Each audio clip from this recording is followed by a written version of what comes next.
I am GPA 5. No আপনি mention করেন না। লেট মি সে এত উত্তেজিত হেন না, এত উত্তেজিত হেন না।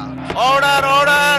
জিয়া পরিবারকে আমি নিশ্চিহ্ন বা এটা হাবিজাবি করতে বলেছি। I am giving challenge. Where, when, how? মুক্তিযুদ্ধের ইতিহাস যখন বলতে হবে তখন আমি কার সাথে? আমি হাবার সাথে যুদ্ধ করছি, আমরা রাজাকারের সাথে যুদ্ধ করছি, এবং তাই আমরা এখানে আসছি। সবাই আমাকে খুব ভালোবাসে, তো এই জন্য আমাকে নিয়ে কসলায় সবাই। জামাত ইসলামীকে নিয়ে সারা দিন বলতে পারবো ইনশাআল্লাহ, আপনি খালি সময় দেন সামনে।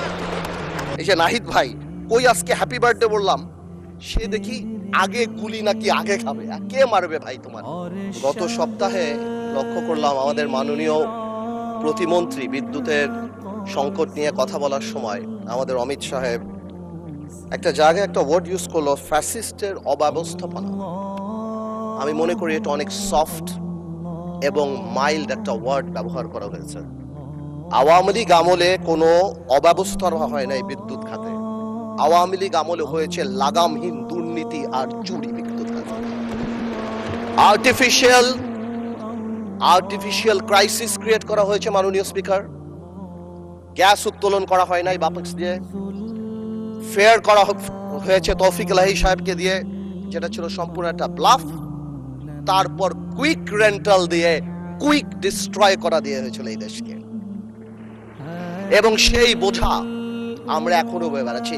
আমি এই কথাটা সম্মানের সাথে এই জন্য বলি, কারণ আমি কয়েকদিন ধরে আই ওয়াজ ওয়ান্ডারিং যে কেন তরুণ সমাজরা বারবার শুধু জুলাইতে এই 36 দিনের কথাই বলে। দেন আই রিয়েলাইজড যে আমরা 2008 থেকে গত 17 বছরের আওয়ামী লীগের অত্যাচারের কথা তাদের সাথে কানেক্ট করতে পারি নাই। আমার সামনে বসা মাননীয় সংসদ সদস্য আমার ভাই নাহিদ, হাসনাত, দে আর অনলি 28 years of age। 18 বছর আগে তাদের 10 বছর বয়স ছিল। তারা শেয়ার মার্কেটের দরবেশের অত্যাচারে 30 লক্ষ লোকের ফকির হয়ে যাওয়ার কথা জানে না, জানলেও সেটা ফিল করে না। বিডিআর পিলখানার কথা ফিল করে না, হয়তো জানে। তারা হেফাজতের সময় আলেম ওলামাদের রাস্তায় কান ধরে উঠায়া বসার সেই অপমানের কথা ফিল করে না। We couldn't connect to them.